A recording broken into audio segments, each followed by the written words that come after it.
Hai para pejuang UPPPG, masih semangat ya? Kita akan membahas soal UP yang keempat. Oke, langsung saja soal pertama. Dari segi kemampuannya, kemampuan gerakannya maka termasuk sendi apa? Nah, ini gambarnya seperti ini ya. Gerakannya ke segala arah, hampir ke segala arah. Maka itu kita sebut dengan sendi peluru.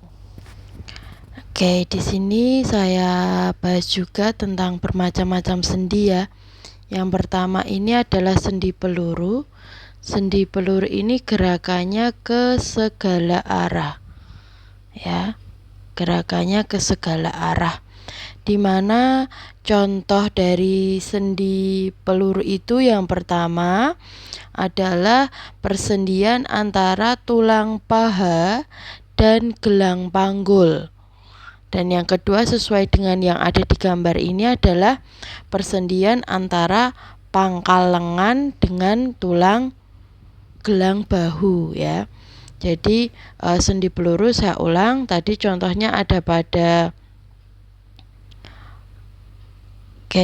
tulang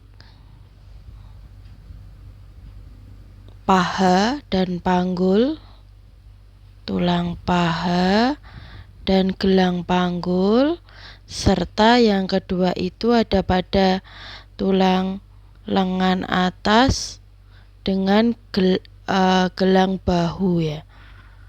Nah, itu ya. Selanjutnya sendi engsel. Sendi engsel di sini adalah sendi yang pergerakannya itu hanya satu arah ya. Seperti engsel pintu itu ya. Gerakannya hanya satu arah, bisa maju, bisa juga mundur. Contohnya di sini persendian pada siku, kemudian lutut, dan juga ruas jari tangan. Oke, kita lanjut ke sendi yang ketiga. Sendi ketiga ini adalah sendi putar. Ya, kalau peluru tadi berputar ke segala arah, kalau sendi putar ini adalah hubungan tulang yang memungkinkan gerakan tulang yang satu mengelilingi tulang lainnya sebagai poros. Jadi tulang satu mengelilingi tulang lain sebagai poros. Nah, contohnya itu adalah sendi putar itu ada pada persendian tulang tengkorak dan tulang atlas ya. Contohnya persendian tulang tengkorak dan tulang atlas. Tadi saya ulangi, untuk putar itu ada satu sebagai poros, yang satu berputar. Nah, selain itu sendi putar itu juga ada pada persendian tulang hasta dan tulang pengumpil. Ya, tulang hasta dan pengumpil. Nah, bisa juga di sini adalah tulang betis dan tulang kering. Tulang betis dan juga tulang kering. Itu adalah contoh sendi putar. Selanjutnya yaitu sendi pelana. Pelana itu memungkinkan gerakannya dua arah. Gerakannya ya. Contohnya di sini ya, ada tulang telapak tangan dengan tulang pergelangan tangan. Nah, itu sendi pelana. Yang terakhir yaitu sendi geser. Nah, sendi geser itu berarti ya hanya melakukan menggeser pada tulang yang lain. Nah, ini ada pada persendian antar tulang pergelangan kaki. Oke, itu pembahasan tentang sendi. Saya lanjutkan di soal nomor 2. Lulu dan Ika melakukan percobaan. Bahan dan alat yang disediakan yaitu batang yang terbuat dari plastik, kayu, tembaga, dan besi dengan panjang yang sama dan besar yang sama. Jadi di sini ada batang, masing-masing itu dibuat dari plastik, kemudian dari kayu, ada yang dari tembaga, dan ada yang dari besi. Nah, berarti ini variabel yang sengaja dibuat berbeda. Ini kita sebut dengan variabel bebas. Ya, variabel yang sengaja dibuat berbeda jenisnya. Nah, kemudian setiap ujungnya diolesi mentega. Nah, nanti diolesi mentega ya. Selain itu juga ada gelas yang isinya adalah air panas. Nah, pertanyaannya variabel bebas. Variabel bebas berarti tadi variabel yang memberikan sebab atau yang menyebabkan sesuatu dibuat berbeda. Sedangkan variabel terikat itu berakibat apa dari variabel sebab tadi. Nah, saya jelaskan. Ini sebenarnya jawabannya yang betul, variabel bebas adalah jenis batangnya ya. Jadi kami dari tim mengklarifikasi bahwasanya kalau yang ditanyakan variabel bebas itu jawabannya adalah jenis batang. Jadi saya ulang lagi, untuk variabel bebas itu adalah variabel yang bisa diubah-ubah ya. Jadi kuncinya itu ya, diubah-ubah. Memang sengaja dibuat berbeda. Jadi dibuat berbeda supaya nanti dilihat perbedaan satu dengan yang lain. Nah, ini tadi yang berbeda-beda apanya? Jenis batangnya kan, maka itu variabel bebas.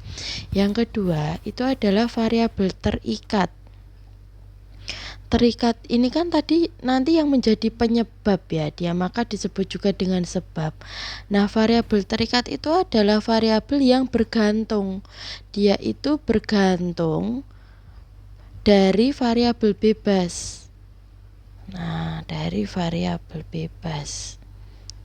Jadi atau cara mudahnya ini variabel penyebabnya, ini variabel akibat. Ya. Ini variabel yang mempengaruhi, ini variabel yang dipengaruhi. Nah, kira-kira mungkin nanti apa ya yang dipengaruhi?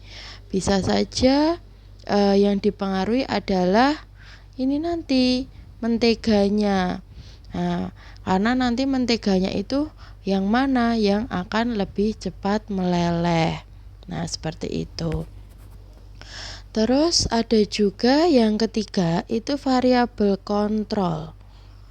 Ya, variabel kontrol itu adalah variabel yang nilainya dibuat sama. Ya, nilainya dibuat tetap atau sama. Nah, tadi yang sama apanya? Ini ya, panjang, besar, besinya tadi. Nah, ukuran besi itu berarti variabel kontrol karena nilainya sengaja dibuat sama. Gitu. Saya lanjutkan terkait variabel. Nah, jadi ingat ya, saya ulang lagi, variabel bebas tadi penyebabnya. Kemudian variabel terikat itu akibat dari variabel bebas yang berubah-ubah tadi. Ini kan nanti paling batang besinya ini dimasukkan ke air panas ini kan. Nah, terus dicek nih, menteganya nanti yang paling cepat meleleh yang mana. Nah, maka di sini gelas berisi air panas ini juga dianggap kontrol karena dianggap suhu gelasnya suhu air panas dalam gelasnya itu dianggap sama semua kayak gitu. Lanjut nomor 3. Segelas susu dibiarkan di atas meja. Ternyata keesokan harinya telah menjadi masam. Sudah jelas ya, kalau masam itu pasti perubahan kimia karena adanya perubahan warna dan bau. Kalau sebenarnya yang paling enak tuh kita belajar perubahan fisika. Perubahan fisika itu perubahan yang itu loh, yang ada padat, kemudian cair, gas. Nah, dari padat cair, cair padat, padat gas. Nah, ini perubahan fisika. Tidak ada zat baru ya. Air jadi es, balik lagi menjadi air, maka tidak ada zat yang baru. Nah, terus kalau perubahan kimia itu ada zat baru dan tidak dapat kembali lagi ke keadaan yang semula. Itu adalah ciri dari perubahan kimia. Lanjut, nomor 4. Komponen penyusun warna tinta hitam dapat dipisahkan dengan cara apa? Nah, ini adalah metode pemisahan campuran ya. Salah satunya yaitu kromatografi. Nah, kromatografi ini biasa digunakan untuk pemisahan warna. Ini ada di modul IPA ya, modul IPA Bapak Ibu ada tentang pemisahan campuran.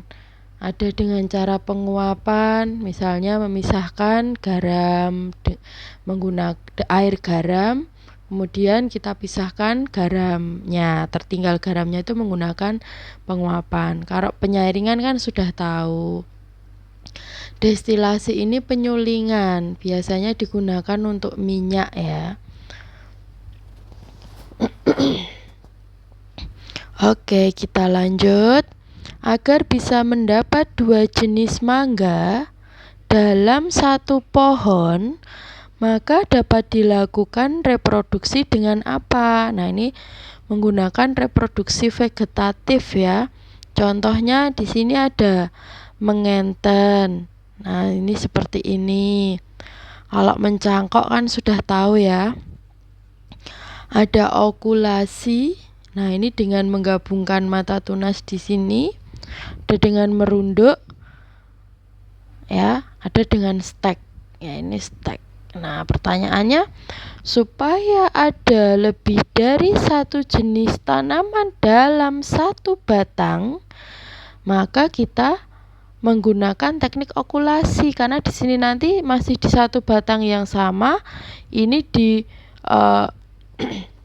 diberi tempat untuk menyambung yang satunya lagi di sini. Maka tunas akan yang ditempelkan pada batang yang berasal dari tumbuhan lain. Nah, ini akan muncul nanti jenis yang baru. Jadi jawabannya adalah okulasi.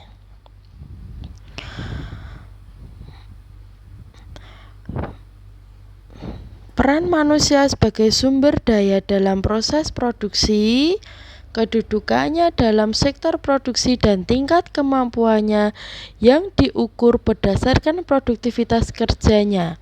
Nah, itu konsep apa? Sudah jelas ya, konsep ekonomi karena ada kata produksi di sini.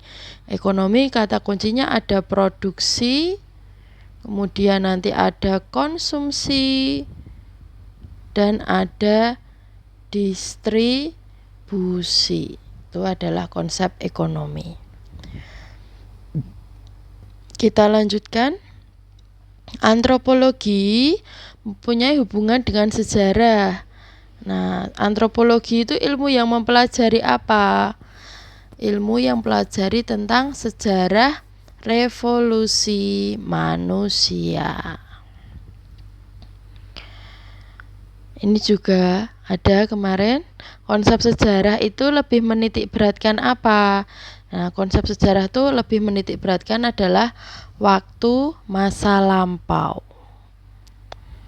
Faktor-faktor yang menyebabkan masyarakat menolak adanya perubahan sosial budaya adalah sebagai berikut, kecuali berarti yang bukan. Kira-kira apa ya yang menyebabkan masyarakat itu menolak perubahan sosial budaya? Nah, pasti kadang masih ragu-ragu, kecenderungan untuk tetap menyukai sesuatu yang lama, adanya kaidah-kaidah bermasyarakat, terpengaruh budaya, maka yang bukan adalah kurangnya pendidikan. Lanjut, Bu Sinta adalah guru SD yang mengajar di kelas 5 dengan jumlah siswa 30 orang. Kebetulan di dalam kelas tersebut ada siswanya yang berkelahi. Sebagai guru yang tanggung jawab, maka Bu Sinta berusaha mendamaikan keduanya. Nah, ternyata kedua belah pihak telah berdamai. Nah, ini interaksi sosial apa ini?